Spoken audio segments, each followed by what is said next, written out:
So we're here today at the Art of Recovery Expo in Phoenix with Tim Westbrook. Tim, how you doing today? I'm doing great, Andrew. Awesome. So tell me, Tim, what brings you in here? I'm the owner of Camelback Sober Living, which is a sober living home in Phoenix, Arizona. It's in the Arcadia area. Great. So Tim, what brought you into this field? Why did you open a sober living? What pushes you? What drives you to do that? Well, it's I can give you a long story, but I'm going to give you a short one. Okay.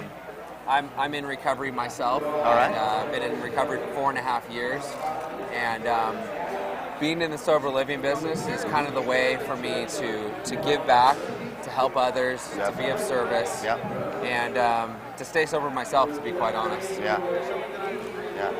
So Tim, now that you've recovered from this disease and you're working and living a sober and recovered life, tell me a little bit about what life looks like for you today. Oh, God. My life today is better than it's ever been. Yeah. And I work a program of recovery on a daily basis. Yeah. And that's kind of what our home is all about as well. We're a 12-step based home. Okay. And so it's a requirement that all the guys at our home are working a program of recovery. Nice. What that means is that they have a sponsor, they're working the steps, they're going to meetings, they have a home group, they have a service commitment. Mm-hmm.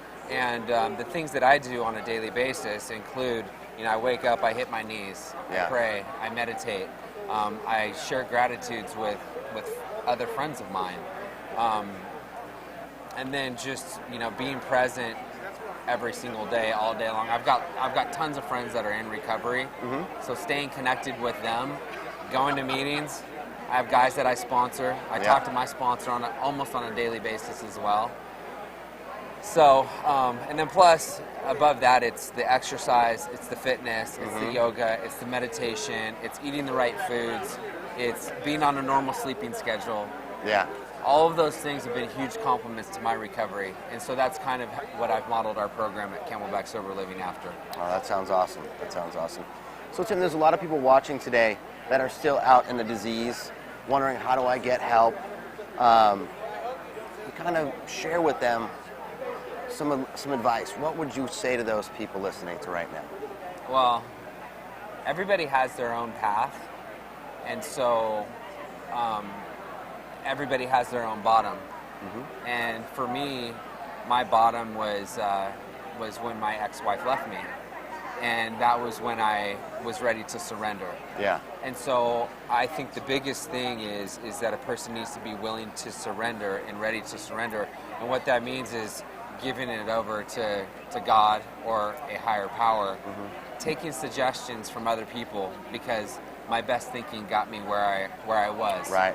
And so that's the biggest thing, is that a lot of times I have guys that are new in recovery and they want to do things their way, and their way doesn't work. Right. And so it's following the program, following the 12-step program, listening to what other guys have to say in the program. It's the prayer, it's asking God for direction, and it's being present and not beating myself up for what happened yesterday or last week or last month, and not thinking too much about next week or next month or next year. Sure. It's living in today and just doing the next indicated thing. Awesome. And that's kind of it. Well, Tim, I want to thank you so much for visiting us here at Detox to Rehab. We wish you the best of luck, and thank you again, sir. Thanks, Andrew. Thank you.